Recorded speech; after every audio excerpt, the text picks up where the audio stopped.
Keeping it real for real. Keeping it real with Wanda B.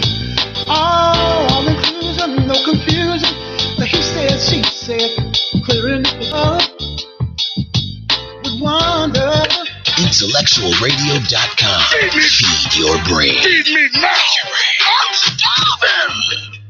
Hey, it's me, Wanda B, and you are tuned in to He Said on IntellectualRadio.com. It is Sunday. It is a fun day. I know the Bears are playing or losing right now. I think I heard give me the score if you know what's happening with the Bears. Everything from anywhere. I like the score of your favorite team.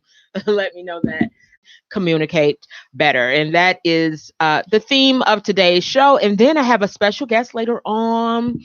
We will have one of the he's not like oldest in age, one of the oldest guests, the person who's been on the most, has been a special guest on the most shows here at Intellectual Radio. In fact, if you think you may know who that is, I love for you guys to start commenting in the comments. If you're on YouTube, you can put it on YouTube. If you're on Facebook, put it on Facebook.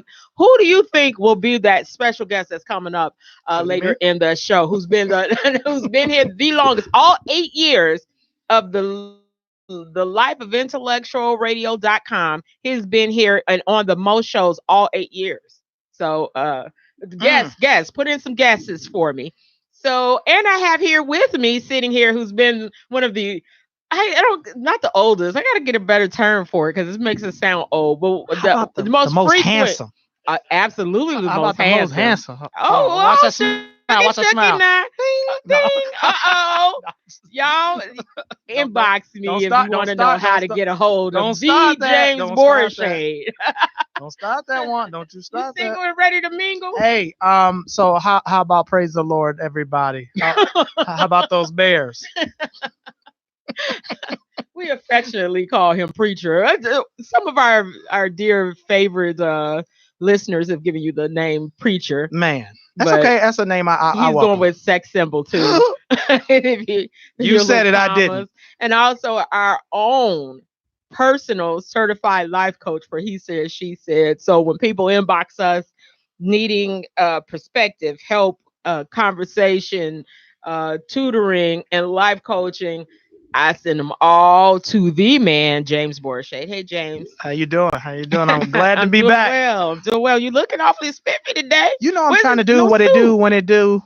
No suit today, huh? No, you know I've been delivered from suits. I only wear a suit now if I have to. Uh-oh. You've been delivered. Been delivered. Been delivered. That is funny. You guys, I so appreciate it. I'm going to be adding in some of your Facebook comments. You guys help make the show what it is. The broadcast. You guys are the other co-hosts, I like to say, the people on Facebook who chime in, but you listen to us on many ways. IntellectualRadio.com can be heard on so many ways. So if you're listening to those, we appreciate you. So today's topic we're going to be talking about is, can we heal the divide between men and women? Now, we have a Facebook group called He Said, She Said that kind of mirrors the show. We talk about different topics throughout the week, and it's still on that quest to help us communicate better, but we also see what is dividing us. More is kind of prevalent as to what some of our issues may be. Think some of the issues are what keeps us divided, and then we're going to definitely wrap up with the James Borshade helping us come up with some tools, ways. This ought to be fun, and I'm feeling a little ornery today. You know what though? Sundays you've been feeling ornery. It's just something about Sundays that's got me feeling a little ornery now lately. Yeah, lately. You are funny. So I'm not in Facebook. So if you can see the comments. I'm still sharing. Okay. I'm in the midst of me and my little laptop here. We've been having some issues. We trying to work it out. All right, let me get in here and see what's going on. What people are saying. Okay. All right. We got my boy Jay Williams is watching. Say, hey, Jay is responsible for a lot of hits throughout the Chicagoland area and a lot of hits throughout the world. Jay's production team and Toxic Production, for example, have produced the Cardi B song, the Bodak Yellow. Oh, really? Yeah, they've been all over the world. I think they're over 20 something million records. So worldwide. Wow. Yeah. So what's up, Jay? That's the song with the red bottom. You can, if you want You know to. what? Yeah, there you go. There you go. These is red I can't say what I'm thinking, but yeah, that song. That song. But that's definitely a hit for our people. That production team. They do great work. So I'm glad to be partnering with Jay on a number of projects coming up. So, and I'm glad that you are partnering with me here on IntellectualRadio.com to help feed the brain. That was smooth. And that was smooth. That was smooth. Wow, that was smooth. Feed our brains and also help us, like I said, learn to communicate better. So, the divide. Give us some examples. What are the divides that we are noticing between men and women? You can see it all through the He Said She Said Facebook group. So if you're not a part of the He Said She Said Facebook group, go in and we got great discussions. Great discussions. Women want men to be women. And men want women to be men. Oh, now that part of it. Men want women to be men. Oh, my word today. It's getting bad. My word today. It's getting bad. I'm watching men tell women to do stuff men supposed to be doing. It's getting bad. Give me an example. Let's go Dutch. Like we jumping rope. You are ornery today. Now, a lot of men don't get mad, and the women don't get mad. Come for me. I'm ready. But they're going to get mad at you because they feel like, why should they? I think I've heard men say this. Why should they bear all the expense when it comes to dating? Why should they bear all the expense? No one said bear all the expense. But if you're interested in it, I'll give you another. If you're interested in a woman, aren't we supposed to be doing the courtship? Now men want women to court them. That, man, I'd like to hear from you because I've seen that too. I will say, like I said, we have this group. He said, she said, look for the bumblebee. There's a few out there, but look for the yellow and black. He said, she said, and it's getting bad. But they feel, or I hear them saying that this is the way it should be in this millennium, in 2019. That's the way it should be. That why not? So let me get this right. So for 2,000 plus years, we did it one way, and now in 2019, we it's all brand new. Men want women to date and court them. Men want women to pay half. Men want women to be men. There's no delineation of masculinity and delineation of femininity. I think Toby just said, and what's up, Toby Johnson? Toby said, I think the biggest divide start with demasculinity of our men. Yes, absolutely. Wow. That's interesting coming from men, because I don't usually I hear men on the opposite end of this agreeing that men shouldn't have to open doors, they should be courted in the same way because it's a relationship. But I believe in reciprocity, but not the abdication of responsibility.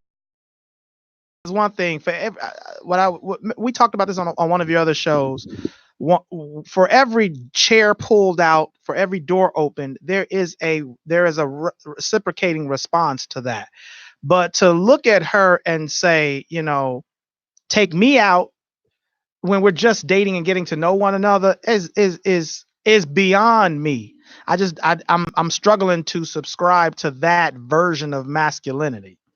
Oh, you gonna hear it if the men. Oh yeah, come on in. Let them chime in. I would like to hear why. I can't speak for men and why you feel that way. I wish I could call out some names. I know we had a show here, a Black Man Vent, who totally see felt that way. Let's just start right there. Oh, you know what?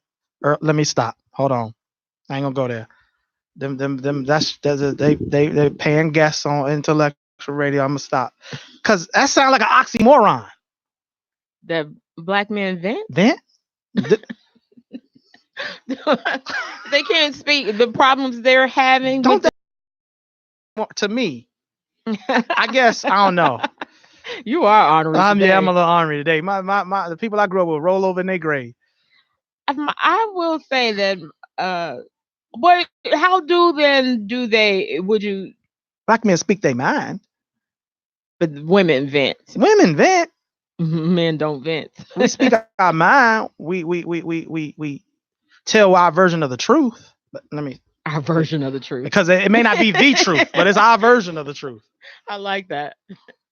But yeah, we vent. Okay, that's new. Part of the intellectual radio, he said, she said team, rather. The he said, she said team likes to say her factual opinions. Right. So I can't read the comments, so I'm just gonna keep talking. I don't know why my dear computer is deciding that right. she doesn't want to join us for the show today. So if you could throw in anything that people are saying out there. So to me, there is John, a couple people tell you have a good show. You know, we see you. To me, there is a strong gap between what masculine energy looks like, or what manhood looks like, and what womanhood looks like. You now have. I do agree with your brother Toby, who says it starts with the demasculinity of men, because now I have noticed that women have to be men. That you just have to be. Women have to play masculine roles. They have to then play feminine roles. Then they have to play mother. They got to play father. They got to play grandma. They got to play grandpa. And until you've actually had to do that in a single parenthood mode, it's very difficult to understand. And so if you meet a single mom, for example, and she's a little bit ornery or sarcastic, just know that you're meeting a single mom who might be also a single dad, who might be playing the role of grandma, grandpa. That is not an easy role. And I only share that to say I've been on both sides of this. I've been where I used to, if I can just be real with y'all, I used to feel a certain way about my daughter's mother. And, I had every opinion under the sun about the right way to do it, how she should be doing it. You should be doing it this way, until I became a single father myself. And then I was like, oh God, you don't get a break. You got to do this morning, noon, and night. You got to pick one up, take this one here, drop that off, go to work, come back, make this, make that, cook that. Yeah, that ain't no joke. And by the end of the night, you don't want to talk to nobody. But then, like, that shouldn't come out on them, though. Or I know I've heard them say, well, that's your choice. Or they'd probably even say she ran off the daddies, or I know they say that about women. I don't know about single fathers. You all don't get that kind of. You can't run off a man from his children. You see what I'm saying? That's not possible. Come on now. There will be it was because of child support. She wants child support, so therefore. Been there, done that. You can't run off a masculine man from his seed. That would be very difficult to do. And brothers, help me understand how it's help me. So I look forward to the comments. Help me understand if it's possible to run you off from your seed. I would love to see people chime in about that, if that's possible to do. So even though initially, and me and my daughter's mother are we get along great now, but initially I didn't understand what she was going through, so I had all kind of opinions about the right way to do it. You get what I'm saying? Right. So I had the opinions about the right way to do it without the responsibility of doing it. That Monday morning quarterback, when you can always say what they should have, would have, could have done it this way. Yeah. And you're not doing it to know what it's like to actually implement what you're saying. If whether that can be done, should be done, or could have been done in that instance. Yeah. The thing happens with so much in life. So James Graham said it's not possible to run him off from his kid. It's just not. It's not. Even though my daughter's mother and I initially didn't see eye to eye about what she should be doing and what I should be doing,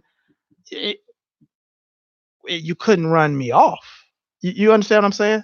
I understand what you're saying, but I do know many men, especially I know in that he said, she said group, that would very and I can't name names, so I wish I could post it in there and tag don't them. name names. But I do feel there are quite a few that would feel like that, especially when it comes to child support. And this came up this week in the group where they felt the mother may have said, the mother came back to that do you remember it? The father wanted to tell the child how much he was paying in child support. And the mother felt like that was inappropriate for the father to tell the child how much he was paying in child support. And then we started debating in the group whether or not it was appropriate for an 8-year-old. The child is 8 years old. Years old to be having a conversation about whether what is being paid in child support and why. You know, my firm opinion, and it's not, or if I my firm factual opinion on that is that's not the child doesn't have the acumen, the mental capacity to even understand what you're talking about. People at 8 years old. People said that you're underestimating, and sometimes they need to know, especially if the mother is saying bad things about him, or the child is asking for something more, and they'll say, well, take that out of the child support, that you need to let the child know where that money is coming from, that they're getting money for whatever they're asking for. Again, that is a conversation between the mother and the father. Has nothing to do with the child. The child is not old enough at 8 years old to understand that. All I know is I feel good about you as a mama. I feel good about you as a dad. And as parents, we shouldn't alter that. I also felt that sometimes this can be, and you can tell me what you think about this, about ego. To think badly about us, so we have to clear it up for them. And that is more about how we as parents feel about what you'll think about us, that we feel we need to clear it up, than just thinking about the child and what's best for the child to know and feel. I can't tell you how many clients, some of them are in our group, you cannot get them to see the child as the primary goal in their relationship because of their own pride, ego, and insecurity. I can't tell you how difficult that is. If you could get people to put aside themselves and see the child first, we could cure a whole lot of what ails us. But that is tough. For me, I believe this will sum up the whole show, but I think that is kind of the problem with our divide, is our own, why we have a divide is our own egos, our own pride, our own insecurities that then come out in our communication with each other. Right. And so because of our own pride, our own egos, and our own insecurities, we look to other people to give us that which we can't give ourselves, or what we're lacking. For example, if I feel the only reason I would say something negative to my child about their mother is if I feel a certain way about myself. Because if I stand on what I'm doing, I know what I'm doing. I don't care what you say, because the kids, I'm walking evidence.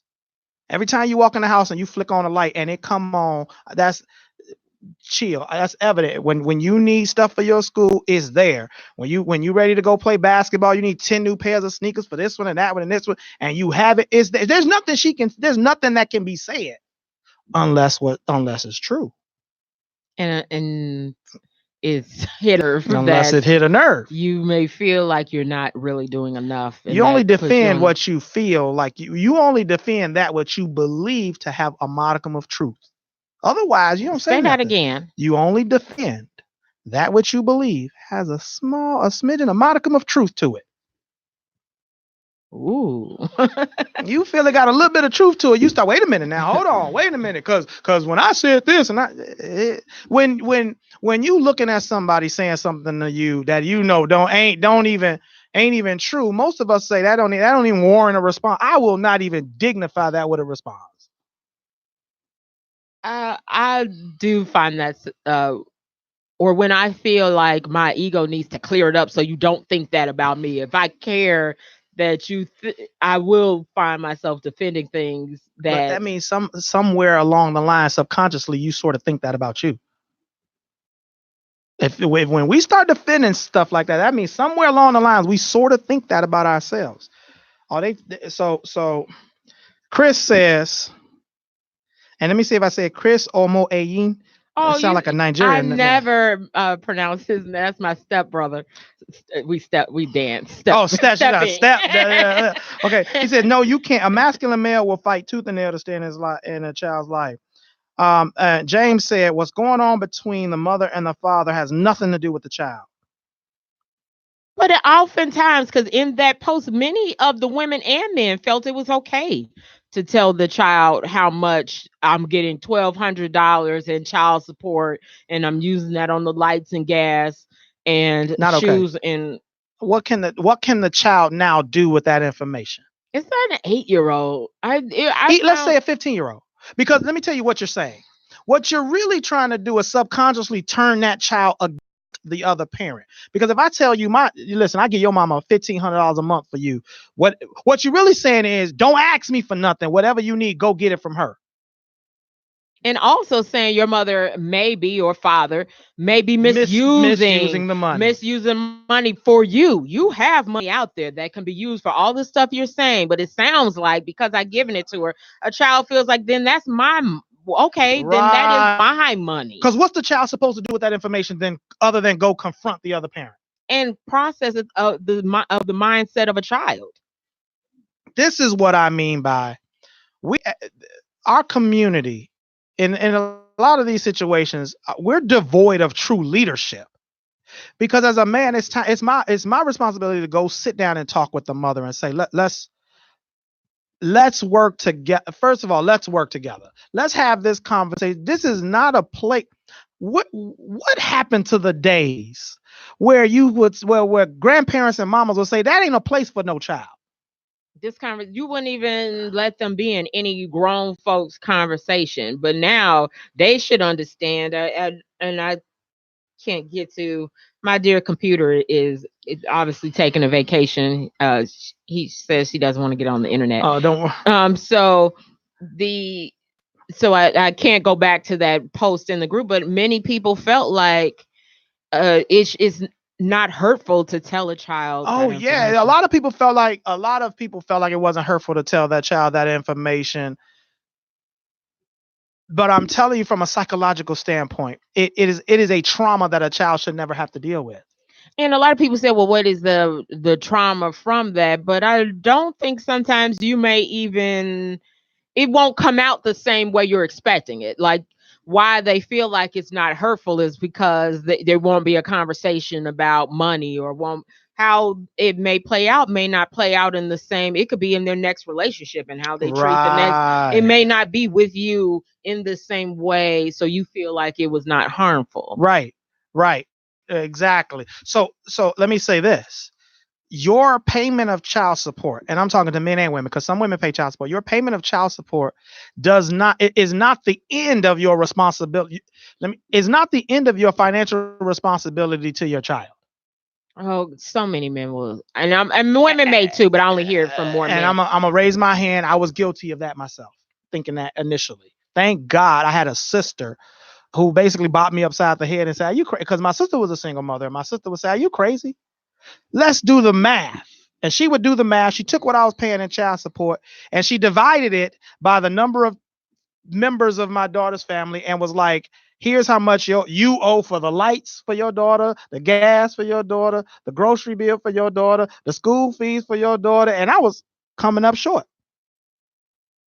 That was awakening. So when my daughter would say, hey, I need school clothes. I want to go play, I want to run track. I want to play basketball. I had a different vantage point to say, okay, yeah.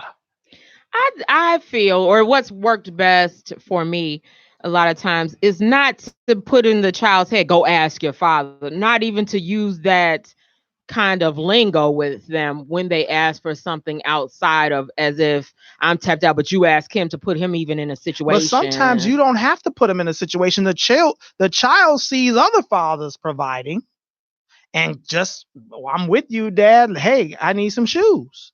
Well, that makes sense. If I'm with my dad, they're gonna ask. They're You know not what I'm thinking saying? you're a Right. parent, she's a parent. I want them. Who cares who I ask and why? But Who cares? Here's when it gets worse. If the dad has children with another person, and the child, let's say the dad is remarried, and I'm with you, and you buying shoes for these two.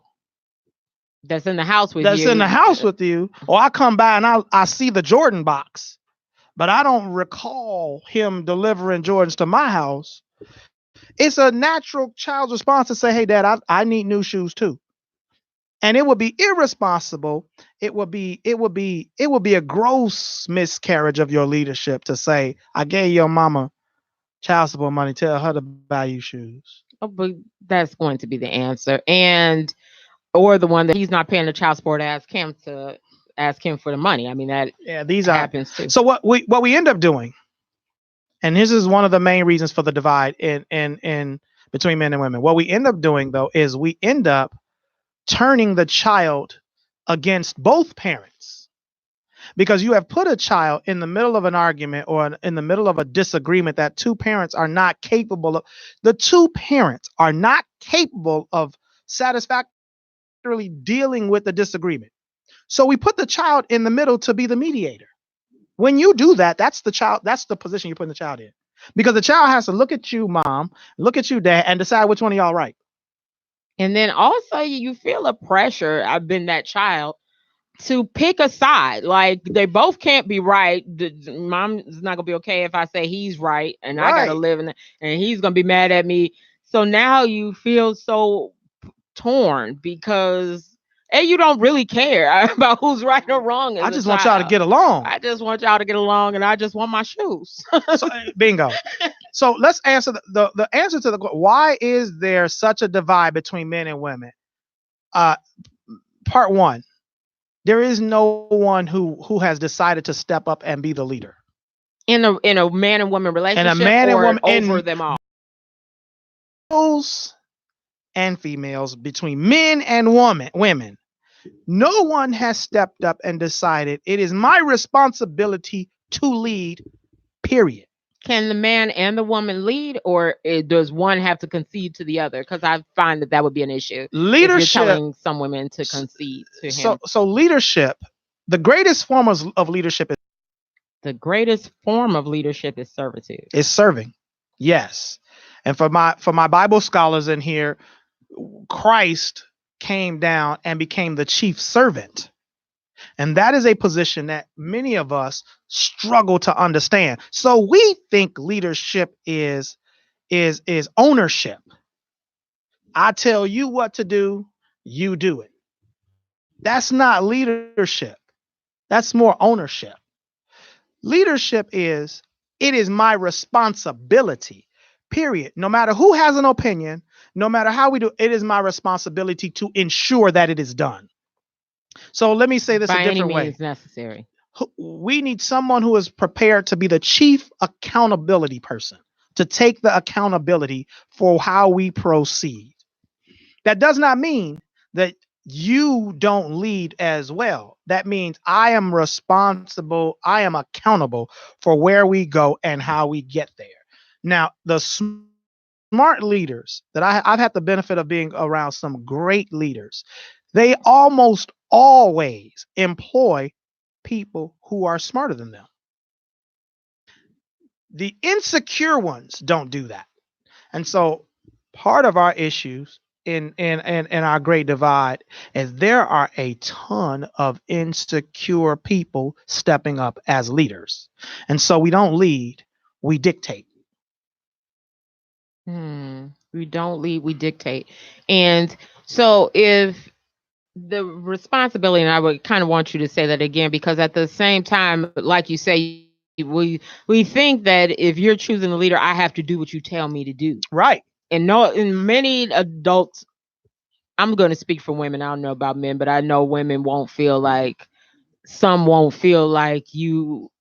they don't have the respect for someone to, they feel like I'm leading, I'm taking care of this house, I'm a single. Why would I listen to you? You're not my leader. But you made it sound and I'd like for you to explain it one more time. The that more than one person can be a leader in a relationship. You're supposed to have more than you're supposed to have. Let me look at this from an organizational standpoint, and it will correlate to relationships. When you run an organization, if you hire people who are just going to do what you tell them to do, the organization will never grow. It will never progress ever. It will stand stagnant because you have to know all and be all. But if you're a smart leader, you hire people who not only know more than you, but are capable of leading in areas you're not capable of leading in. That doesn't mean you're not the one who is solely responsible. That just means you're not, for example, if I'm a CEO and I'm not a marketing expert, I have to hire somebody to lead marketing, not do what I say, because I don't know nothing about marketing. So so why would I try to do? Why would I tell you to do what I say? And you have the degree in marketing. I think what happens so many times is they may even hire, and especially in a relationship, you to be that lead, but then still try to micromanage, tell you what to do and how to do it. Right. You bring your expertise to the table, and then you feel like you're not being heard because they're saying no to this. Yeah, that's no just to that. dumb. And so you have men and women in relationships now where no one's using their expertise. I call those relationships competitive. They're competing. Yes, you both lead in your respective domains. So you might be good at planning and organizing. I might be good at visualization, vision. So I will come to you. I will filter all my visions through the person who's great at planning and organizing. But then I have to be willing to hear you say that's not going to work. You have to be willing to hear me say it's not going to work, and be willing to listen to that, to listen to it, and let you do then what needs to be done right, to make it work. And that's hard. And many when we say what is that divide, why is there a divide, is that I notice a lot of trying to convince you to think like me. Bingo. That, and I can't understand why. Why do I need you to think like me when I am me? There isn't going to be another version of me. I need you to think like you, but I need to be secure enough in me to say, she could be right. And that doesn't diminish you of being less than, or right, or that it doesn't take away anything of who you are for that person to be right. It doesn't. We don't want to be wrong either. That also doesn't mean you're wrong. Mm-hmm. So I think so to answer men and women that are not supposed to be reconciled. We don't have to think like men, or are we supposed to, as women, think like men? And men don't have to think like women. Well, I never hear that being said though, but they usually want women to think like men. Or so there was a book about that. So to me, women are supposed to think like women. Men are supposed to think like men, but we're supposed to celebrate that. We're supposed to at least know how each other thinks and respect that, understand that. And if that, I think, is just so hard right now. One of the very difficult thing that is happening is when I listen to these debates. There was one today, and let me think. I think I can say this all. It's all debate someone put about that women used to can Go ahead. Can be said. It's not a curse word. No, that women used to douche. That it used to be a thing, and many men had a lot of opinions about this. You go, and I'm thinking to myself, how do you really know this? I mean, if all that it was better then, and my grandmother did it. Someone listed almost every female. You know your grandmama douching. Everybody in his lineage that douches. So therefore, and a lot of men really had strong opinions over why this should be done. And I go, wait, it really seems interesting that, and some of them said they did research, and I don't know what kind of. Why? I just want to know why you douching research. Why you researching douche? Why? And vice versa for men. When women tell men things about their body parts, I mean, we don't have them, so if you tell me something, I'm going to trust that you know what you're talking about. I don't. It was very interesting to me how many men felt so strongly about this, and even though every gynecologist, and now there's even lawsuits as to what some of the hygiene things that have gone wrong, putting powder, think they used to put powder in their things like that, and all of that now has come back with lawsuits about people who've gotten cervical cancer from that. But you just gave the perfect example of being in the wrong lane. Why would a male even chime in on that conversation? Because they felt very strongly that women should be you douching. hear what I'm saying? Why would we even chime in to ask that to answer that question? Should women be douching? I don't know. I don't know. Why do I? Huh? Let me ask my sister. I don't know. I don't know. I know he was half paying attention, and then he comes in on women douching, and he's looking like, whoa. What y'all talking what about? Conversation did I just get in? He was like, I don't know. Should women be douching? Why in the world would a male chime in on whether or not a woman should be douching? So that is not our lane. I agree with that.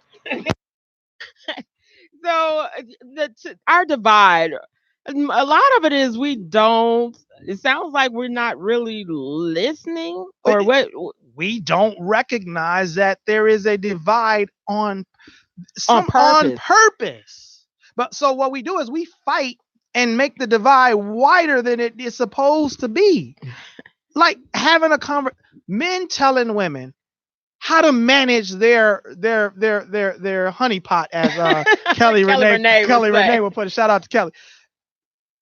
Pushes women further back because as I read this and read I like you say, you only defend what what has some truth, but it did feel like you had to defend because sometimes is when we feel like you are just so wrong. I mean, we felt like as I'm reading this, I'm like, what is he saying? And what other times, what are you saying when not one woman on this particular thread, this post had over 200 comments. It had over 70 comments in the first hour it was up. And last time I looked this morning, it had over 200. It's probably had over 300 of the fight with men trying to say that women should be douching. It's like there's other things we could be talking about, but the divide, and then vice versa. Because what is a topic for that women feel like they know that involves men? Oh, I got one for you. And men, the women always say, "What's a real man?" How you know? When you been a man? Let me check the Adam's apple. What is a real man? He does this and he does. They define to men real manhood, and because real manhood, the definition. You know what a real and let's be clear. Same vice versa. Men tell women a real woman would. When was the last time you were? So the divide. So James just said there's a difference between responsibility and accountability. What's the difference? James, put it in the comments, but I'll share my thoughts. So the person who has the responsibility holds the ultimate burden. The person who is accountable might be the person tasked to do the job. Okay. So, for example, in my organizational structure, at the end of the day, I hold responsibility, but I may not hold accountability in certain areas. But you've given that accountability to certain people those areas. Yes.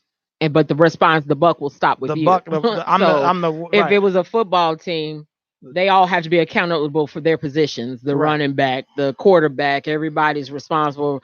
But the coach is going to be at the end of the day, the coach is ultimately responsible. Yeah, for whatever happens with that team. That makes sense to me. Things have to make sense to me. You may hear me say that. I don't know why. Some things I go, I can't understand that, but I understand that. That makes sense. I was like, that was good, Wanda. Shout out to the Bears. No, Chris says it is presumptuous and arrogant. I'm gonna say that again. I got to look the word. That's some good words. It is presumptuous and arrogant for a man to tell a woman how she should regulate her body. Stay in your lane. That applies in so many different areas that's going on in our country today. But I totally agree. It is presumptuous and arrogant for a man to tell a woman how to regulate her body. I totally agree with that one.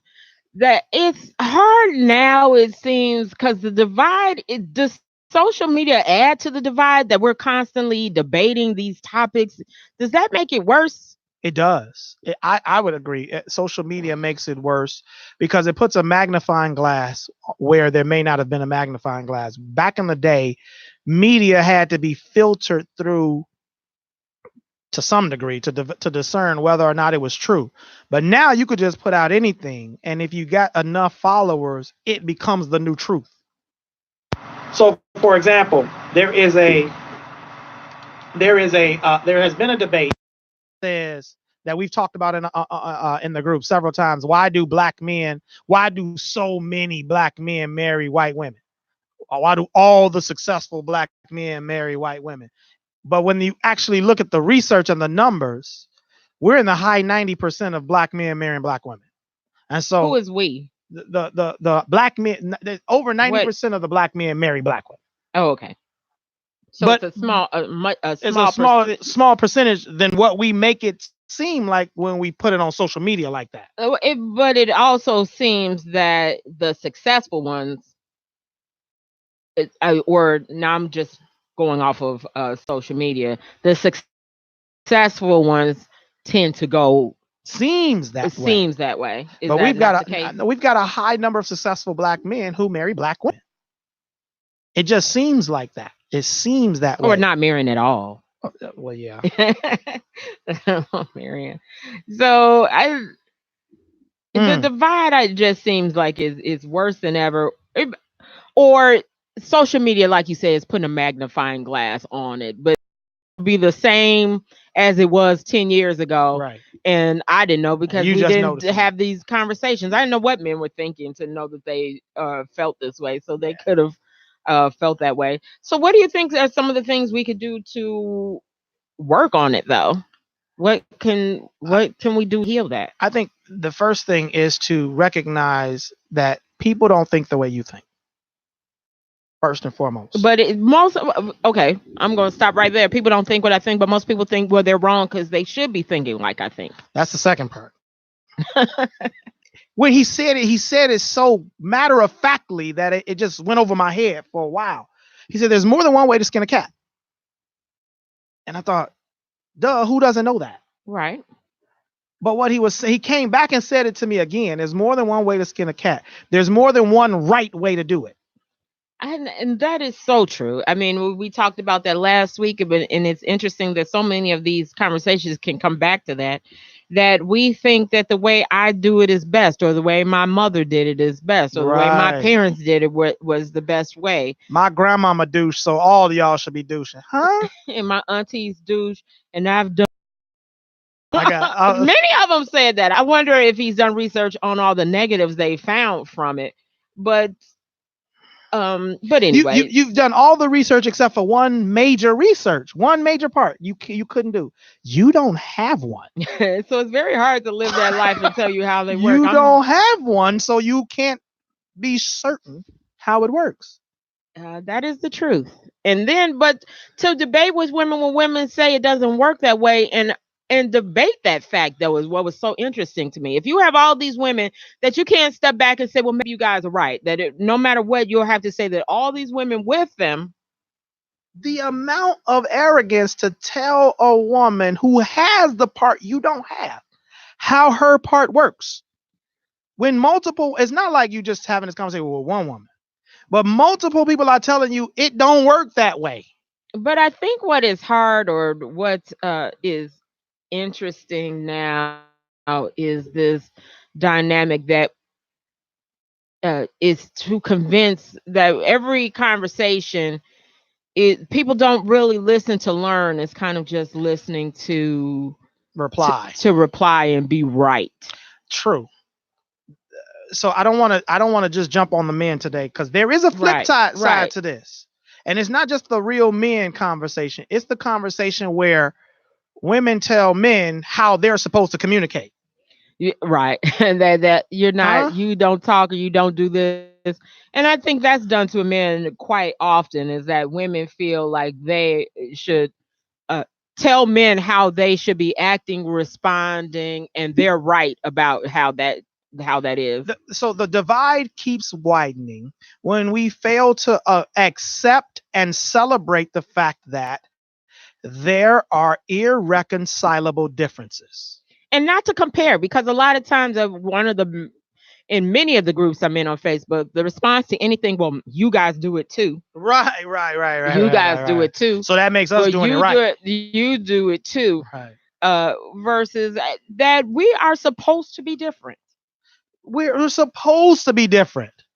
We're just supposed to be different, and there should be no comparison. And then if we didn't compare, you wouldn't compare that the woman is getting her seat pulled out or her door open and I'm not getting anything in return. What does the Right. man get is a common thing, or vice versa. The woman that you're supposed to be dating, I don't know. I don't know. That is major. I think it has to be said. If you're looking for answers to what we can do, it is major to understand that we're supposed to be different. We are supposed to be different. Now the question is, what are those naturally born differences? Besides body parts, what are natural differences in the way we think, the way we process information, in the way we respond to processed information? We're supposed to be different. And what ends up happening most of the time in these discussions is we don't acknowledge the difference. We don't even tolerate the difference. We don't accept the difference and then celebrate the difference. I think there are several different stages to this. Acknowledging that there are differences, first of all. Tolerating those differences, second of all. Accepting the differences, then tolerating them, and then celebrating them. So that's the very basic minimum stage, is acknowledging that we're different. Many of us have never crossed that threshold.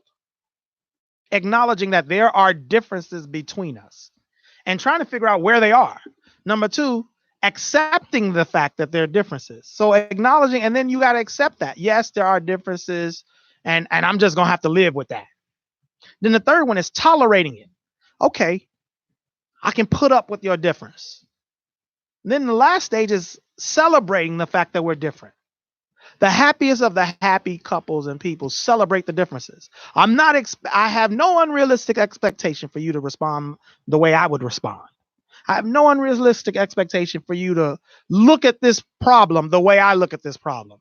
In fact, you do yourself a disservice when you don't come to the table looking for the other side of the coin from your mate, your woman or your man. That's the side of the coin you do not have. You do yourself a disservice. Yes. So I'm back. I'm on social media myself now. I'm on Facebook. I finally got my dear laptop to join the show. So welcome to He Said She Said on IntellectualRadio.com laptop.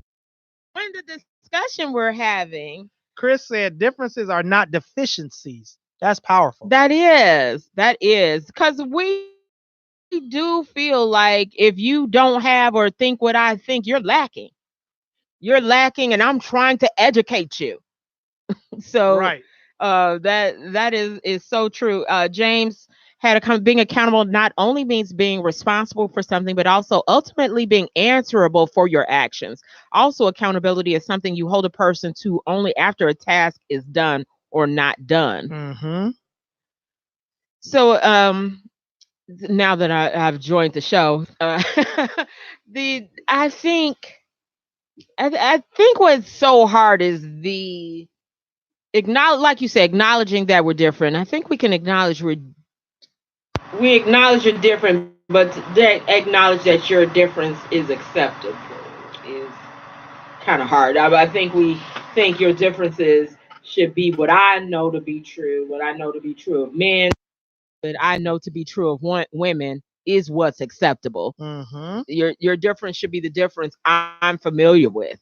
That is so deep. And so it goes back to something we say on this show a lot. Many of the times you're not dating the actual person, you're dating the version of the person you created in your head. And you get upset when that person doesn't live up to the person you created in your head. Remember, we used to talk about getting rid of expectations? What we're really saying is getting rid of the variation of the person you created in your head and letting them be who they actually are.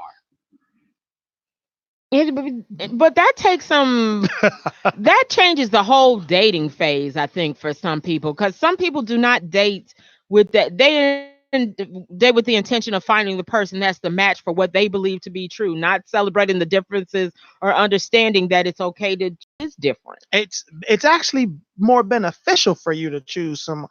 The companies that I have been a part of that have gone on to do great things had the most diverse teams you've ever seen. People you wouldn't even think would be put together in the same room. Just diverse teams. So I think changing the dating conversation is, I think, is critical for us. So instead of dating the person that you created in your head, dating the person that is in front of you. This is not Build-A-Bear.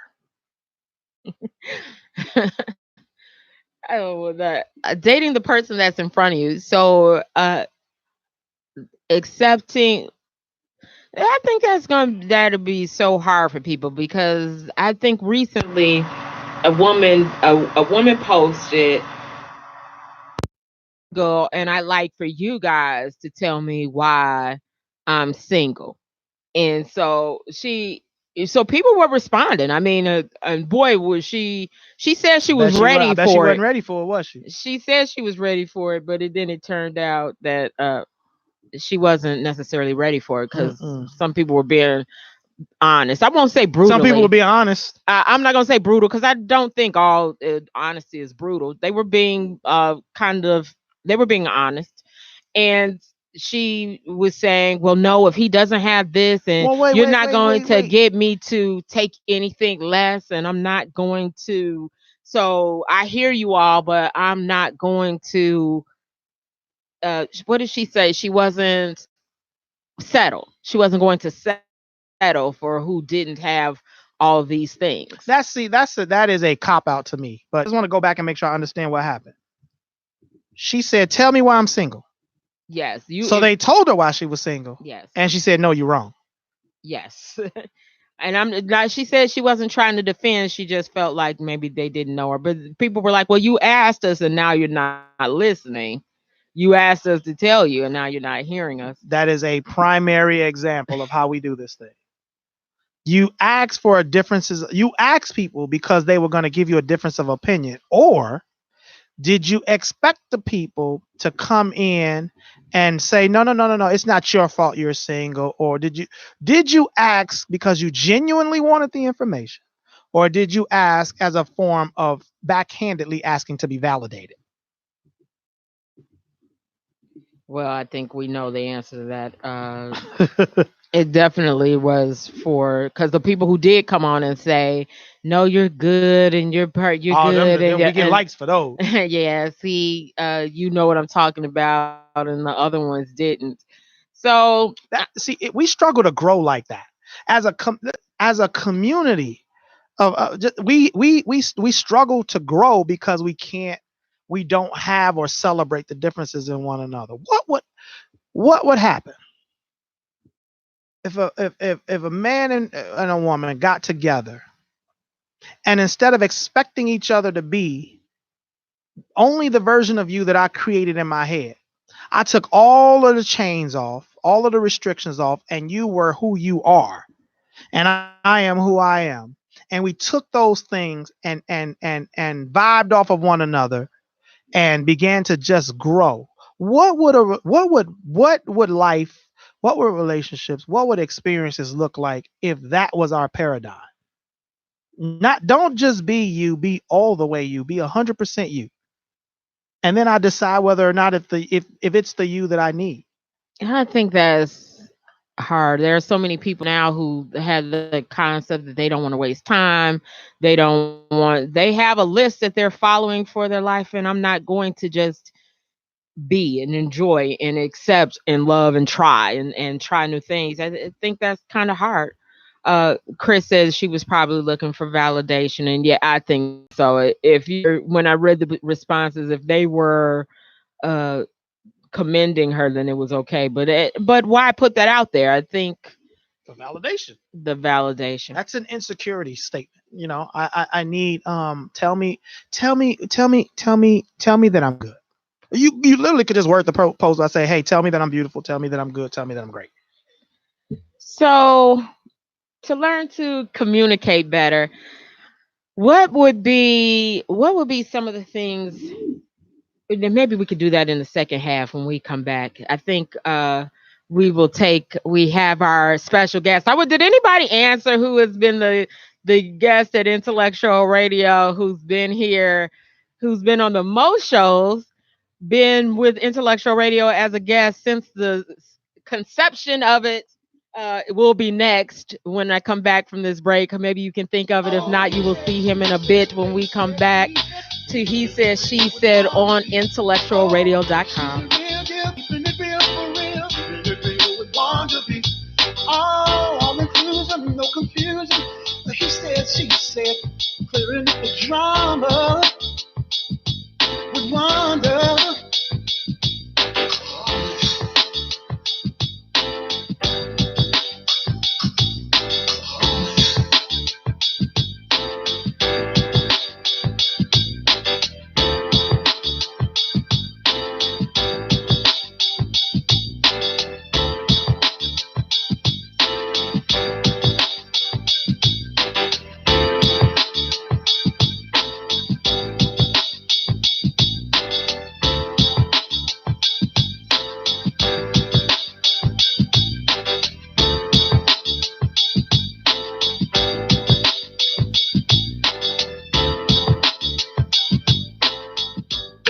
IntellectualRadio.com.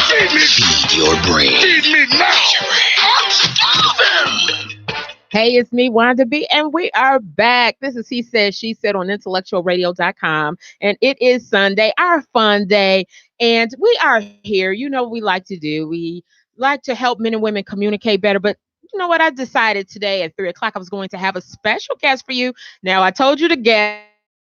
He's sitting there. Wanda, thank you for having me. Andre has the title here at Intellectual Radio of being the guest who's been on the most shows. He's been with Intellectual Radio, coming on as a guest all 8 years of our existence. Andre has been here from. I can't believe that. Yes, you have that distinction.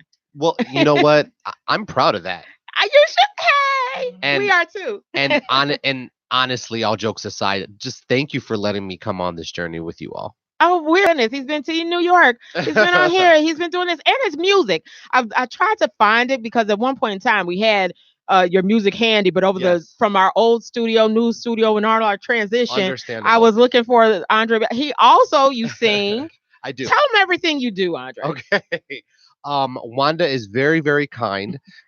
So I do some acting and some music and some modeling. So pretty much just what everybody else is doing. But I'm just a regular person chasing their dreams, and I'm so grateful to always come to this platform and be able to tell you guys my stories and what I've done. And you guys are always just very nice with me, and I so appreciate that.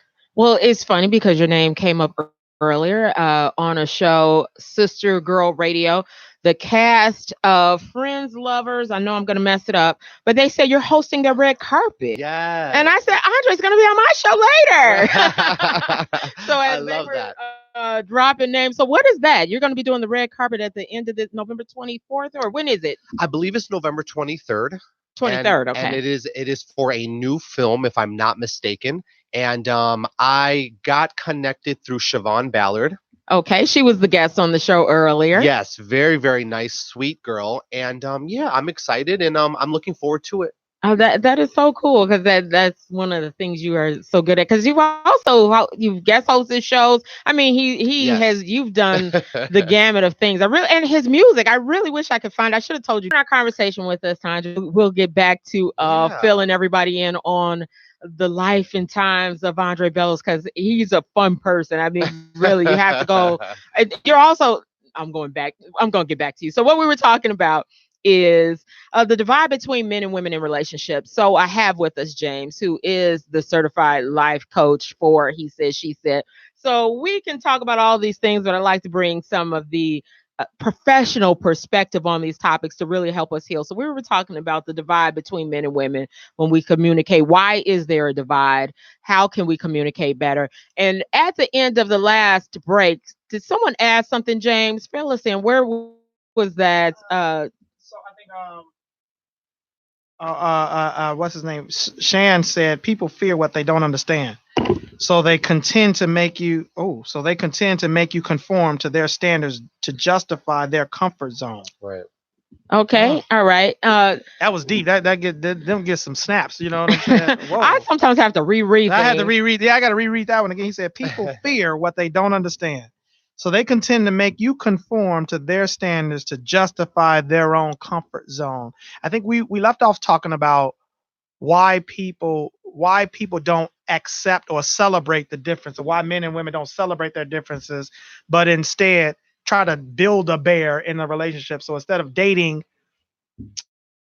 woman dating Andre, the Andre that's in front of her, she'll put the Andre that she has in her head and say, this is who you should be. Yeah, I'd have to agree with that because I just think that, especially we're living in such polarized times right now, and the world has changed so much in just a few years. I think that first of all, we do need to slow down and try to understand each other better and have a discussion. And people that don't agree, those are the main people that need to sit down and have a discussion. Seriously. But on the other side of that, yeah, I totally understand that. I think that people fear what they don't understand, and because we're living in such scary times, as they're saying, it is better for just the people to be around you to just be safe or to feel like, okay, it's not a threat. But when people step out of that line, it becomes a problem, I think. Yep, Yeah. I agree. I think Yeah.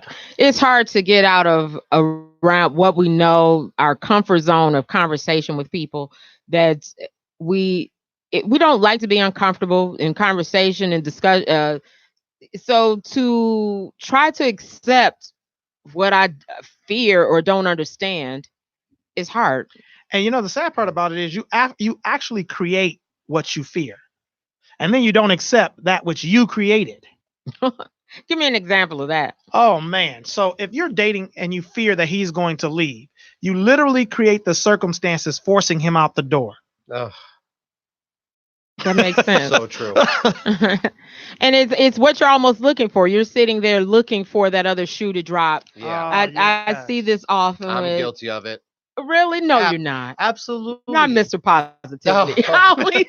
No, absolutely. I could totally understand, like, speaking it to existence. I know it sounds kind of corny, but I've always been like, I'm a self-prophet, and that's so positive to a certain extent. But on the other side of that, it's sometimes you can't always control your thoughts. Like, I can't always control my thoughts, and my mind will go to dark places, and I'm like, oh my God, please don't let that manifest, because I realize like how powerful our minds are and our tongues are. So I totally agree with that, and I'm guilty of it too. Yeah, so am I. And we all are. I mean, Yeah, it really yeah. is something that you have to battle within yourself, or the negative talk, the negative self thinking. But you say there's no good men out here, and I'm dating, and there's no good men, and every date you go on, you're looking for the thing that makes him no good. There it is. And so here's another thing about accountability that we have to start taking, and responsibility. If you run into all bad men, you can't put the responsibility on being a good brother on them. You have to say, I keep because you're the only common denominator. I keep attracting. But what is it about me that has bad men flocking to me? And that is a real hard reality. But growth only comes when we take personal responsibility. Personal responsibility. That is a hard look in the mirror. I'm about to quote our boy. Two always says relationships are mirrors. So if you look in the mirror, it should show you, not the mirror. Interesting. But this can be done too in all walks of life. I think a lot of times this could be done with business. This Yep. could be Yes. if you think, oh, I'm not gonna get hired, they're not gonna hire me. You go in that they're not gonna see. It changes your perspective, but that mirror could be done in so many aspects of life. There's there in business. There are 3 C's that they say each business will go through. If you're an entrepreneur, it's create, critique, crusade. Create first, then critique it. You have to critique what you created or open it up for criticism, and then crusade. Once you find the variation of it that works, then you go on a crusade to promote it. So Right. create, critique, crusade. I love that. I like that too. I have to write it down so I remember it when I need it. And hopefully, a lot of you guys, I don't know if you're tuning in, but for some and for me, a lot of times I want to look back on these when it is time to have that negative self-thought, or I'm trying to reinforce something for myself, that I write these things down and go back to them and remember them so I can constantly work on them. Because it takes some time. We've had years of habitual getting used to bad thinking, bad habits, bad negative self-talk, years of training at it. So it takes some time. This isn't going to happen overnight to heal these things, and to heal them, it takes work. And some of that work may be that you write it down and go back to it or you put it in your phone, or however works best for you. Because there are so many ways, like we said, there's more than one way to skin a cat. Yeah. So the way I was skin. Why were people skinning cats? You know what?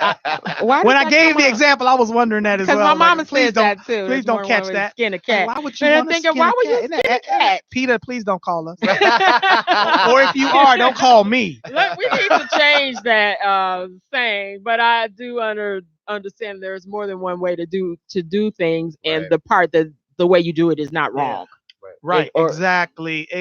Exactly.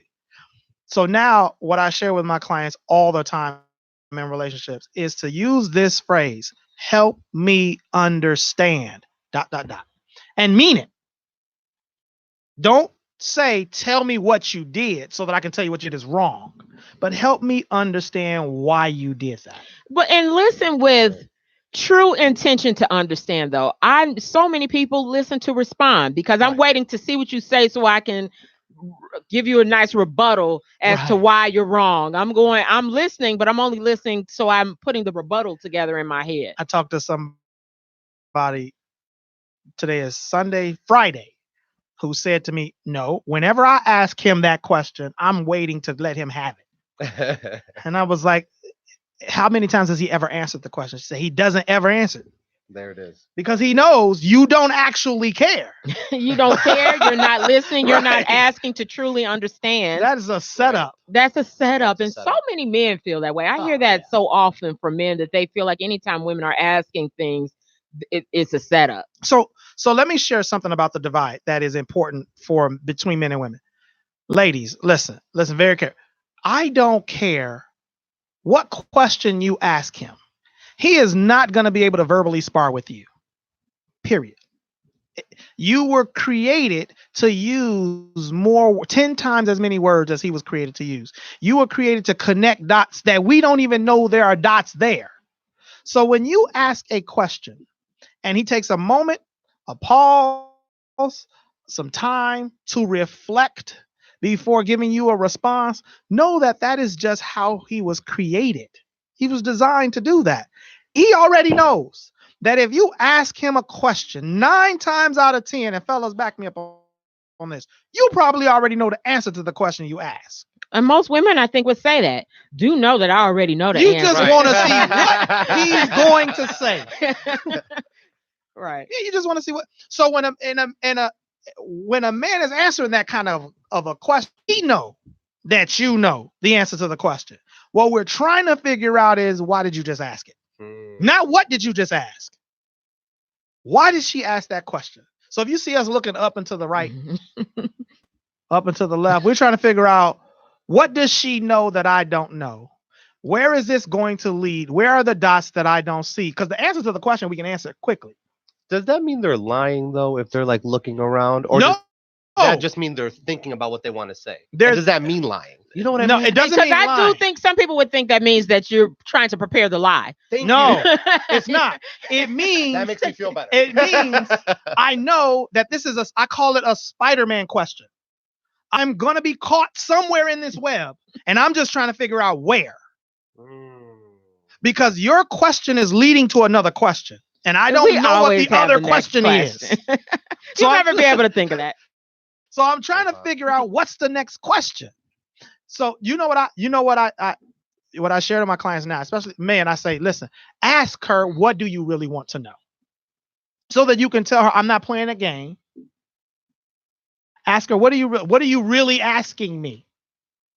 And then we peel back 3 layers of questions and get to what you really want to know. What do you really want to know? What do you really want? You have to be brave, I feel like.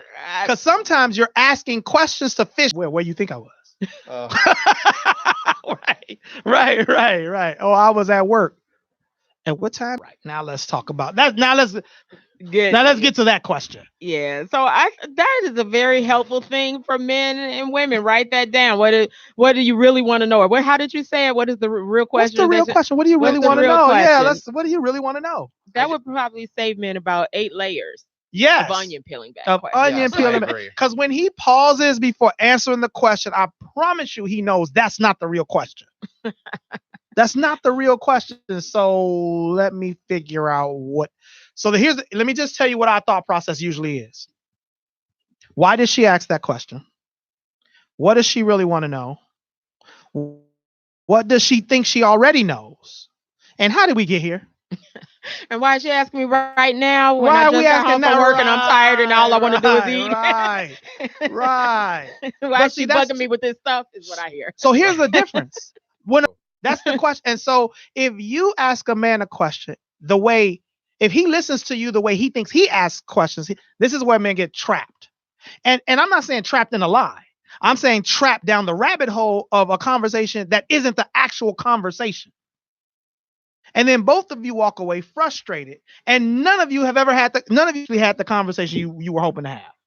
So if we recognize that you ask questions very differently than we do, and we ask questions very differently than you do. So for example, if he asks you, how was work, or what time did you get off work? He actually just wants to know what time did you get off work. But a lot of times she will start looking for, where is the rabbit hole he's trying to send me down? And he's none the wiser. Because he's not trying to send you down a rabbit hole. That's how you operate. Which is the divide. Which is the point of our is why is there a divide between men and women? I think because the difference is that we don't understand that we think different. We operate different. We process information. I think if we can understand this one thing, we process information differently as men and women. We just do. The research in biology shows you women process information far and wide, meaning you can process it. The best way I can look at it is if you have a computer at home, you have 5 different tabs up. Men process information deeply. So we might have one tab up that has 1,000 pages of information on this one subject, and we're not moving until we've gotten to page 1,000. You will process information where instead of having 1,000 pages on one, operate like that. So where you might think he's moving slowly, he might think you're moving haphazardly. Interesting. Yeah. And I think that helps. It really does help if you, in the midst of trying to communicate with each other, is to think, how is he hearing me? How is he thinking, or vice versa, that she's all over the place, and getting to, if you know that she has all the tabs open, asking the simple question, directing it into what's the base of what is the root of it? What do you really want to know? Which one of these tabs are we on for real? Yeah. So I can close all the other windows. But open for other reasons. The rest are open for a reason. And we think they're not. Yes. We think they're just open. Yeah, They're open for a reason. they're all open for a reason, and they all kind of tie into each other. But if you just understand your woman, I'm not even asking you to understand all women.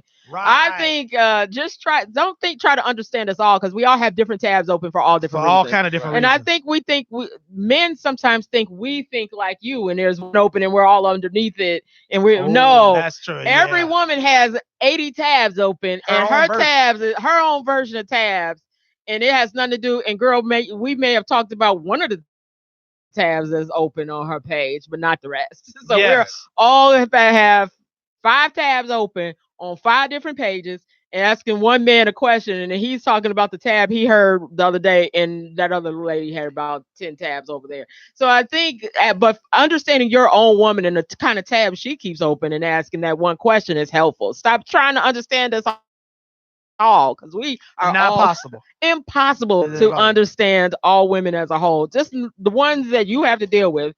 Learn them, because if you learn them, you'll know when she has lots of tabs open. So I got a question for you. Okay. Here's a question. Do you all open those tabs in in preparation for the conversation? Absolutely. So depending upon which one we answer, that's the I was ready for that. Exactly. I was exactly ready. I thought you'd say that, and you said that. So flip to page 3. Give me 1 second. But you could be right, though, that even page 3, there's a deeper conversation we really don't want to have or know how to bring up.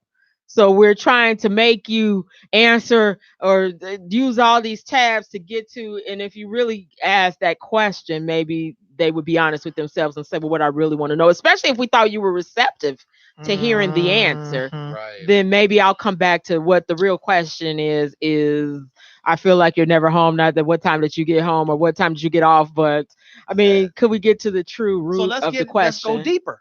Remember, women use conversation to think out loud. So she might be asking you to join her in her thought process. Whereas men don't talk when we think, and they don't want to talk. Don't want to draw you into that. We don't want to draw me into that conversation. We don't want to talk to think. They want answer. They've just come with the answer. So when a man gives you an answer, it has been thought about. But we think because you didn't talk it out loud or didn't say it, communicate with me. Did you really think out the answer? Right. Yeah. There is a book I would strongly recommend, both men and women. So there's a book called For Men Only. I think women can read the For Men Only book. Oh yeah. Okay. And then there's a book called For Women Only. I would suggest read books. For Men Only explain it. Research was done. Shanti Feldman did research on about 6,000 men and then another 6,000 women. And the research was to determine what do the majority of the women do or think, and how do the majority of the men think and do. And they put about 100 men and 100 women in a room, right? The women had the room, the men had the room day one. They had a chalkboard on this side that you can close up. And they asked them the same questions, right? And they were astonished at how differently their husbands answered the questions, even though they thought they knew how their husbands would answer. So day one, the Shanti asked the men a question. The men answered the question. One of the questions that I remember was, what's the one thing you want your wife to know? If you could tell her anything, what's the one thing you want? Oh, I don't know, because I don't think I could answer that for any man I know.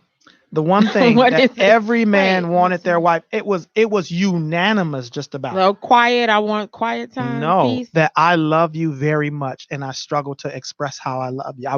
The one thing I want you to know the most is how much I love you, how much I care about you, how much you're the apple of my eye. That's what the men said. Really? And that was the response the women, all the women had when they looked, they were like, really? I don't believe that's true.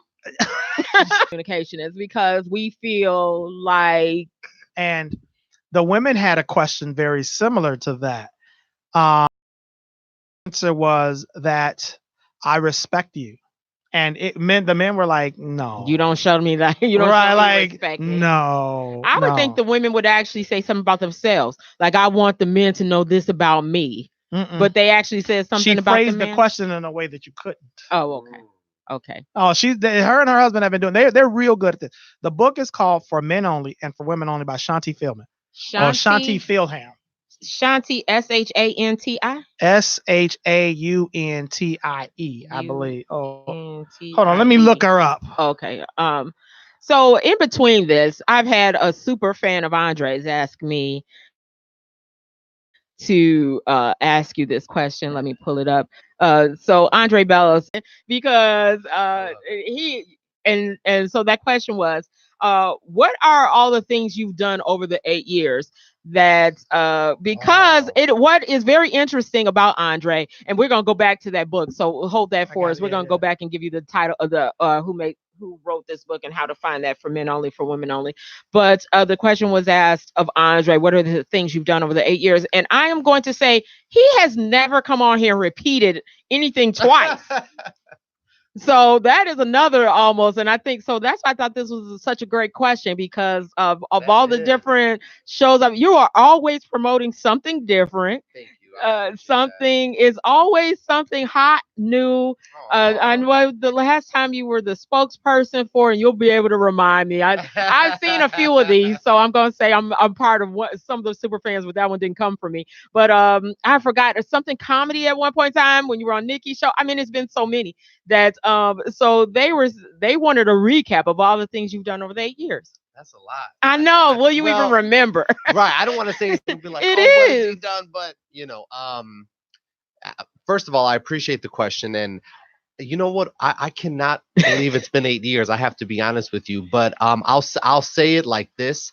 When I first started coming to, and I'm just answering the question. I don't want to make it sound like I'm full of myself, but I'm no. This was an honest question. Sometimes it's okay. It's okay to be full. It's okay.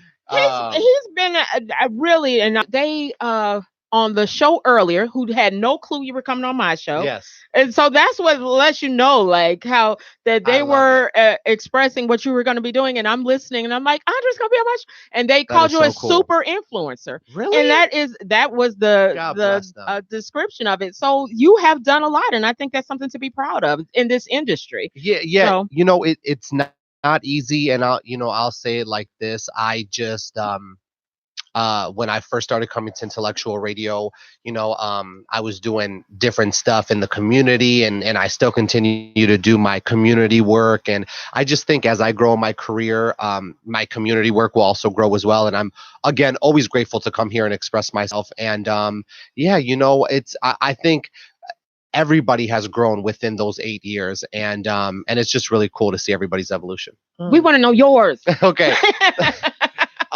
Well, when I started coming to Intellectual Radio, I think I was like performing at the mall and doing different things at the local malls. And, from there, I started getting into background work, and I did background work for 6 years.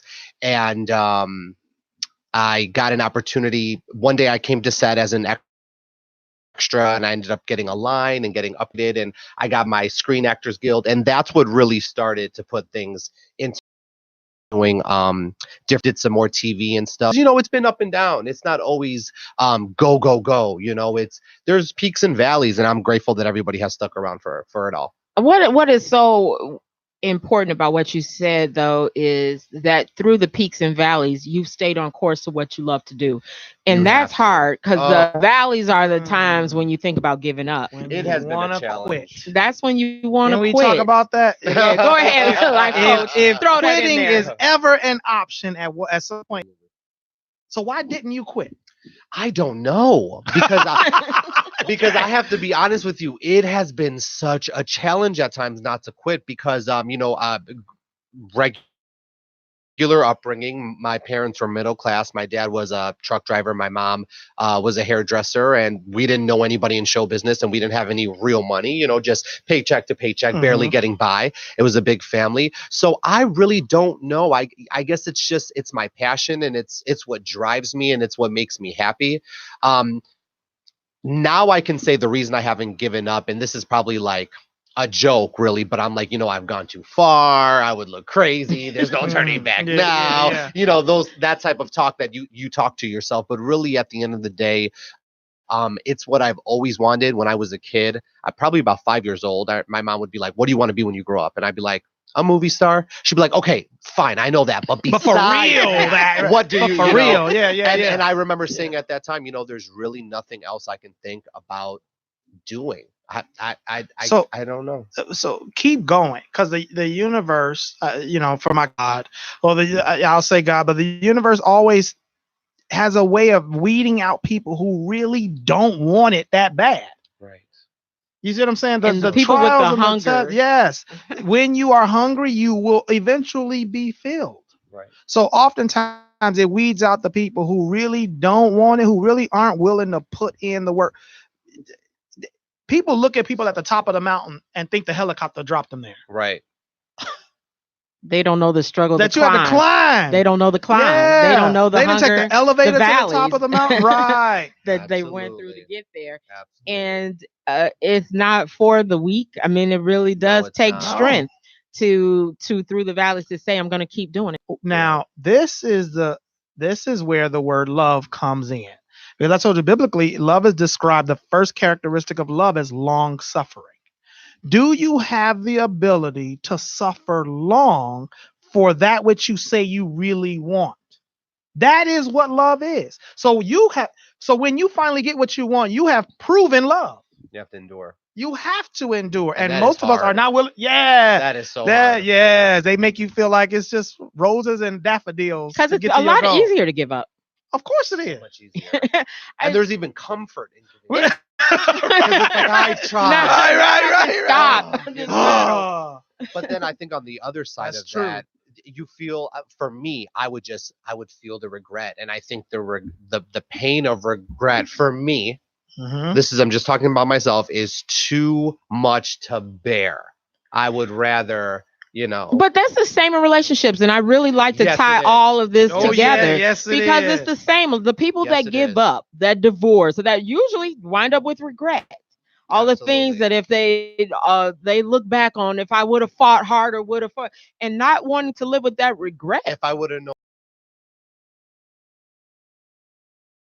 Further, would I have in every aspect of our life, Giving up cannot be an option it cannot.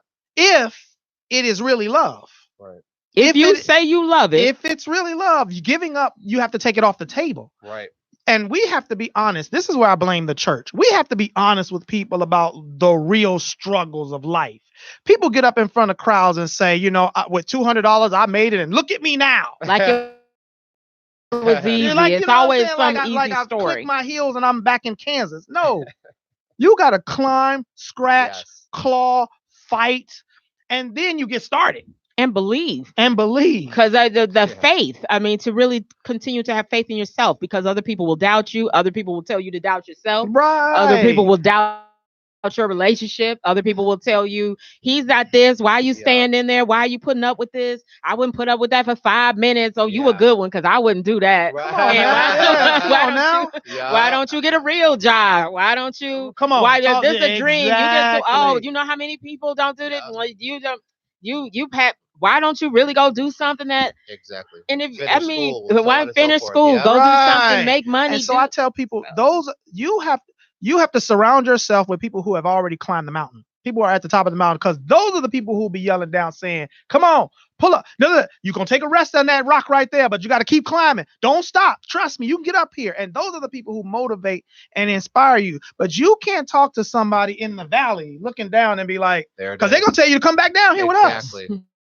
I so agree with that, because you can't take advice from someone that's not going where you're going or hasn't been where you're trying to go or where you've been. I so agree with that. And don't believe in it. Don't even believe it's possible. Right. And because sometimes they don't believe it's possible within themselves. Exactly. They then don't believe it's possible for you. Right. Yes, that mirror is powerful. It is. So, but you got to realize that's their truth. They may not be.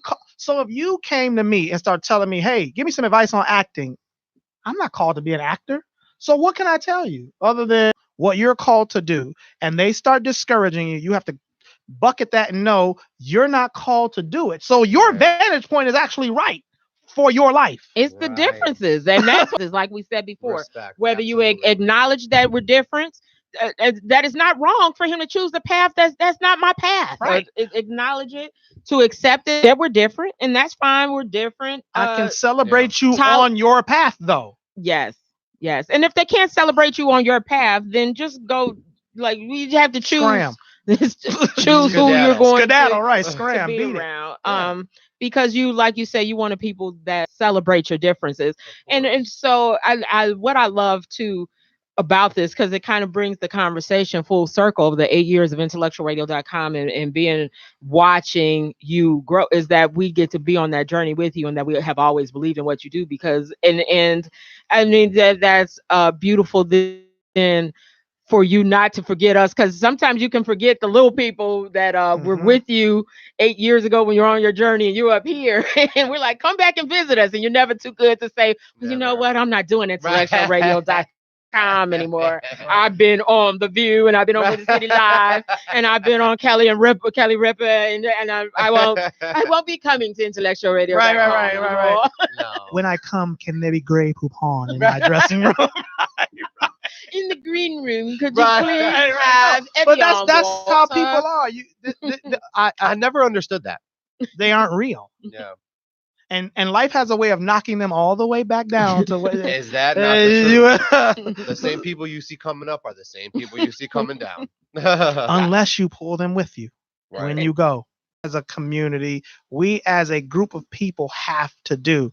When you start rising to success, you bring the people. So this is why I am fortunate to have millionaire, billionaire mentors who are like, no, come on, keep coming. You can climb one more rock and rest, Because they get it. Yeah, they get you, but they could be running to the next mountain. Right.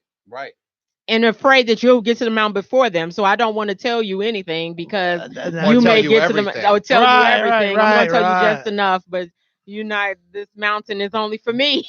Or I get that to a certain extent too, because some veterans in the game will tell you that's business, especially like old school people in the entertainment industry, so I do understand it to a certain extent, but again, I just never understood it. I just feel like, I mean, it's always a story to tell no matter what. And I for me personally, I always feel like whoever's willing to listen, then I'm going to tell it within reason, because I remember a time where no one wouldn't have anything to talk about, or people weren't calling me or emailing me or none of that. So I'm always appreciative for it. And I always want to do it. Just the other day, someone was like, do you still do things in the community? I was like, of course, because I never want to lose that, because that's what got me here. Yeah. So I love that. And that's what keeps you propelling forward. I hope so. It is. So.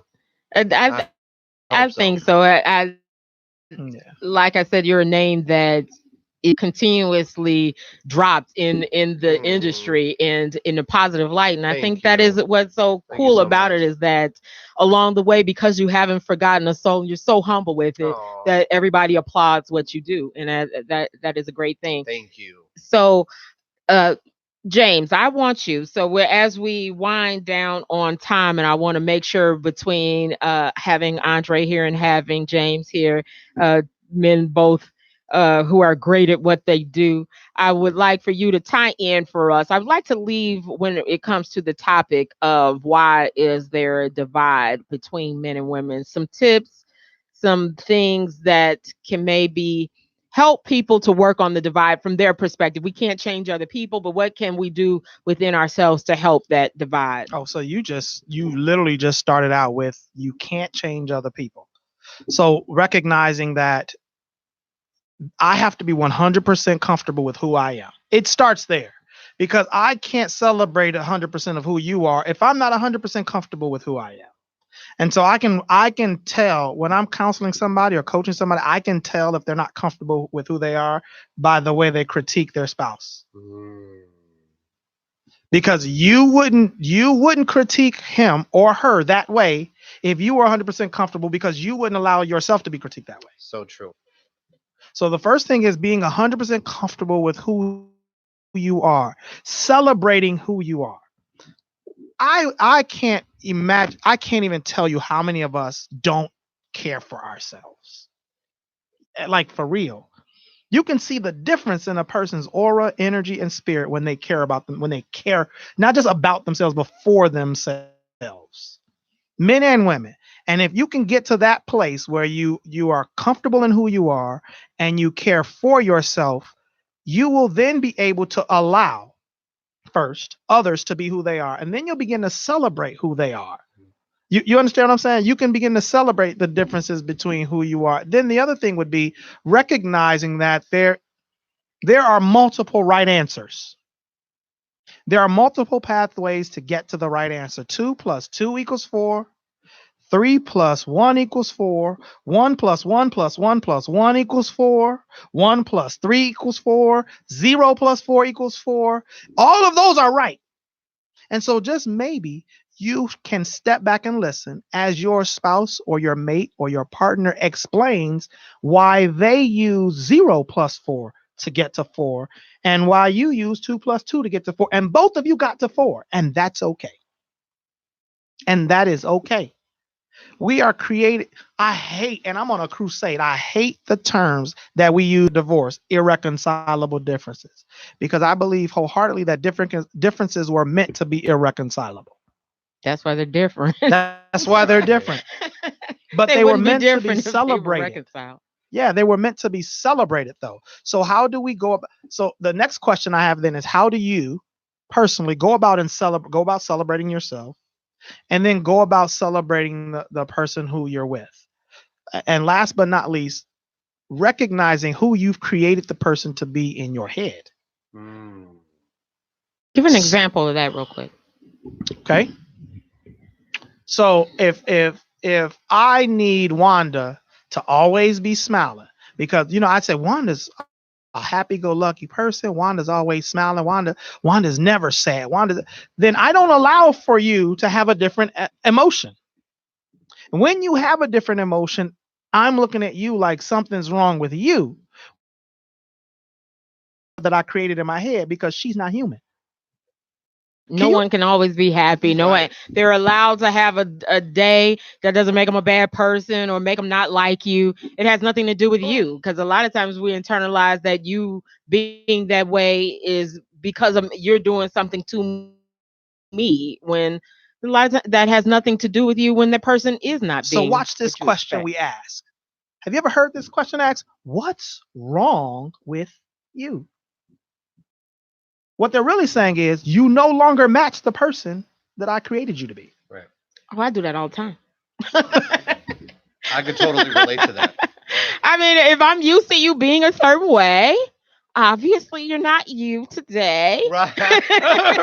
So I'm asking, what's wrong with you? Nothing. I am no. Get out of here, Jay. Nothing.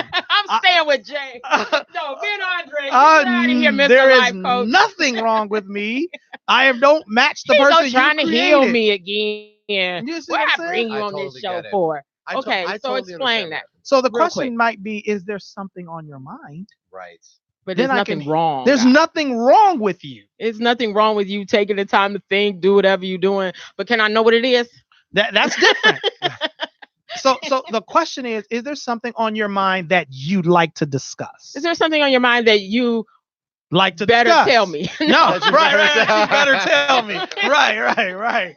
You see what I'm saying? There's something on your mind that you better tell me. And that a lot of men walk in the. Now here's why some of us don't come home. Because they don't want to answer that question. So what they do is they go to the bar, the club, the cigar bar, the cigar lounge, the golf club to work out whatever's bothering them, so that it doesn't come home and become a problem. Interesting. They have entire clubs created for men just for that. I have to say I would do that myself if I don't want to talk about it. So wait, but what am I supposed to say in return? Because just don't say what's wrong. Tell me what am I supposed to say then? Is there something on your mind that you'd like to discuss? You just gave him the option of determining of controlling it. So what if he says no and I still want to know? See, you have to be okay with his answer, which is celebrating who he is. That's more tolerating who he is. So you're asking, is there something on your mind that you'd like to discuss? Which means I'm giving you the freedom to be you. And the freedom to say no, which that's not what I want. Then don't ask if that ain't what you want. Right. So the question is there something on your mind that you like to discuss? And if he says, so I'm going to tell you this. Most men Most partners will respect you in that regard and say, you know what, maybe a little bit later, because what you've just said is, I'm free to be me. This is a safe space. But if you start out with what's wrong, what do you almost always get? Nothing. Because there is nothing wrong with me. Okay, that makes sense. I'll put that on my list to work on. So that definitely helpful tools, and that's really, I think, what we need when we talk about the divide is the communication. The he said and the she said was founded from the desire to help us communicate better, and we honestly don't know. I'm going to speak for women, or for me as a woman and other women who may relate to what I say, that we don't even know we're doing it wrong. I mean, we really don't know the effects of what we say sometimes, because that's what we're used to saying. That's what we've always said. That's what we've always Now, heard. it also hasn't always worked for us, but we never analyzed that part that it doesn't work for us. It's not that it works for us, but it seems like the common, and then we go into that. Even if that relationship ends, we bring that same way of doing things to the new relationship. Let me just that tell then you, becomes a problem. it's not just you all. I used to ask my mate, what's wrong? Well, you know what I used to say? Listen, let me just multiply the words what's wrong times 1,000 and finally just tell me. Seriously. You know what I'm saying? What's wrong? Nothing. Okay, just multiply. Pretend like I asked you 1,000 times. Now just tell me. Right. Because you know you're gonna have that. Come on, let's just get to it. That's gonna have to be another show, because I really think a lot of times, if the real question, we don't really want to. If you don't want an argument about it, but you want to ask, Right. You- I think is your- nobody wants to be the bad cop in the relationship, like crazy, like paranoid, like jealous. Right, You know, even right. though I think we probably all have a little bit of that in us. You know what I I mean? so agree. Come close. What you mean if you don't want to argue about it? What are we arguing about? Talk to me about that. So what's on my mind could actually be an argument? Or vice versa. If you're asking me, Depending on what's what's said, right? depending on what I'm gonna say. But if you're asking me as a man asking a woman what, and we say nothing, that nothing means it's really something, but I don't know how to ask it in a way that won't turn into an argument, that you Right. won't be mad at me, and now we're gonna be fighting about it. So how do Why I? would I be upset if I asked you what's on your mind? If I asked you what's on your mind from a genuine heart, genuine place, I genuinely want to know. Okay. So why can't you? So give me an example of me asking you what's on your mind that I would in turn get upset about or could get upset about. I can't think of a thing right now, and we're gonna have to bring back that whole discussion. But we're gonna start That's off. a good one, though. That's a good one. We're 'Cause gonna. if it's genuine, then okay. I want to know. You know what I'm saying? I want to know what's But on your maybe mind. a lot of times women think it's not genuine. I don't know. That's a good You point. I got to move on to A lot of Andre, time because it we're might not be running out of time. genuine. I'm like, whatever. It's always genuine. It's always genuine. Whatever. Andre, what do you have going on? See, here's the list. I know you had tons of things going on. Tell us what you have going on, Andre. Okay, so I actually am going to well, I know I was here before talking about my documentary Almost Famous. It is coming. It's a documentary I produce. It's coming back to television the month of December. It'll be on Xfinity, Comcast, and Can TV. So I'm really excited about that. Almost And Famous. It's on YouTube right now. You can check it out for free. It's called Almost Famous, and I'm super duper proud of it. We filmed it last year. We featured Intellectual Radio in it, so it's short. It's a little bit over 40 minutes. It's a fun watch. I promise you'll enjoy it. And that's really what I am working on now. I'm looking forward to promoting it again in December. And yeah, just like you had mentioned, I went to New York for the first time in September, and I'll be going to California this month as well. And yeah, we'll just see how it all goes. Wait, okay. So Almost Famous. You can Yes. find it on YouTube. Yes. You said it's coming out where now in this? It'll be on Xfinity, Comcast, as well as Can TV. I love it. And it's on YouTube right now. Watch it for free if you're bored. It's very short. It's very short. Yeah. And Intellectual Radio is in it as well. Yes. We featured you guys a couple times, and thank you, Earl, for letting me do that. I so appreciate that. I love it. Yeah. That's so exciting. So now I've also It's a given lot you of views on there. a fun watch of something to watch. I'm excited. I Yeah. can't wait to go see it. Yeah. I got to give some shout outs to you. Katie Lowe said hello of Oh, I Rhythm love Flow Katie with Lowe. Katie Lowe. Miss you, Katie. Katie. So your fans are on here. So some of them unfortunately kept scrolling by, but she was the last one I saw to give you a shout out. So you've been tuned in. Time goes by so believe it. fast, so Yeah, it fast. does. I appreciate you coming, Andre. We're definitely gonna thank you for check having out me. Almost Famous. We're gonna have you back on. It may not be on He Said She Said on to like we got to get you on. We got to make sure you follow I gotta your. keep up. you guys got gotta new be shows growing, so I gotta make sure. new shows. So we got to get you on all the new I gotta shows that make come. sure. We got to finish. You got to hold your reign. I'm holding that crown. No, Right, listen. you As have the long as you crown. guys keep letting me come, I will continue to come up here. So thank you. We appreciate that you haven't got too big for us because, as we No, said are before, you the people kidding? that go on them they become too big to come back to their roots. And No. so we appreciate you so I much for appreciate you always all. being Thank part you. of Intellectual Radio. James, I appreciate you coming out. Oh, wait, Amen. tell us how James, tell us how they can reach you if anybody wants to reach out for your You services. can reach me at jamesborshade.com, or you can reach me at jborshade on Facebook, and Coach James Borshade Instagram. Those two, Coach James Borshade at Instagram is the easiest one to get to me.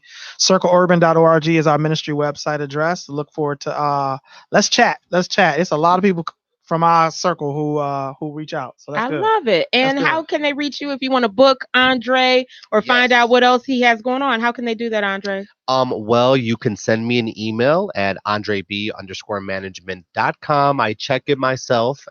Or you could just look me up on social media. I will follow you back, and it's all the same. It's just my name, Andre Bellos, one word. And then I believe on Twitter, it's at Andre_B87. Thank you for having me. Thank you. Thank you. So Amen. exciting. I get to be checked off the list now. Yay. I made it. It took a while. It took a 8 while. years, but I made it. No, me making it to have you on my You're show so sweet. to check. Andre has God bless blessed you. my show too. Nah, nah, nah, nah, nah. Oh, for men only, give that out real quick. The author of that book. It's Shanti and Jeff Fieldhahn. So Feldhahn. I never would have been able to spell that without looking at it. So, you know what? We may post that in the comments for you for the people who were waiting on that a couple minutes ago. So I want tonight. We have tons of shows coming up that you'll love. Overcoming Obstacles with Jada Tennille James will be at 4. We have The Voices of Change at 6. We have Another Perspective coming up, and then Side Streets and Intersections. So all new programming for you on intellectualradio.com. Always tons of shows, but you can always come back and listen to me every Sunday at 2 p.m. He Said, She Said with Wanda B on intellectualradio.com. Wanda B. All inclusion, no confusion. He said, she said, clearing up the drama.